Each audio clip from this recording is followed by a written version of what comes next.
with the headline, Tales of Death and Agony. Patients, there's all sorts of things happening. There's a patient who hung himself yesterday. He's a patient who was suffering from ulcers, and it is not quite known why he decided to do that. Maybe the pain became too much.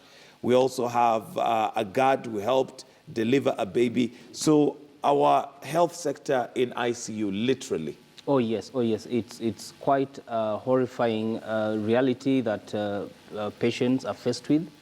And the genesis of this industrial action emanates from a 2013 collective bargaining agreement.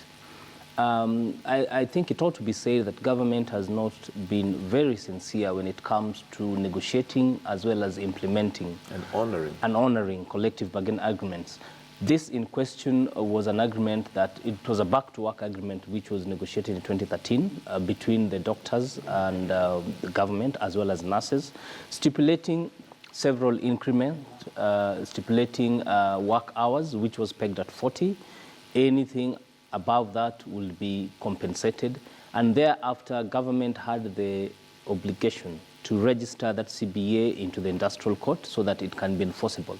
But as it is, there's always been this Machiavellian tactics whereby the government will sweet talk, and then once there's a back-to-work formula, everything goes back to normal. And really, at the end of the day, it is the Wanjiku, the local Mwananchi who suffers, because a majority of them do not have the privilege of private medical insurance cover. And so you find that there's a lot of suffering. One good example, what was happening in Nakuru County. I think the county had advertised for short-term health workers, like for 3 months. But again, when you look at it, you find that you are hiring health personnel who have not been on the on-job training. So you really wonder, one, how are they going to prescribe drugs? How are they going to carry out some surgical procedures?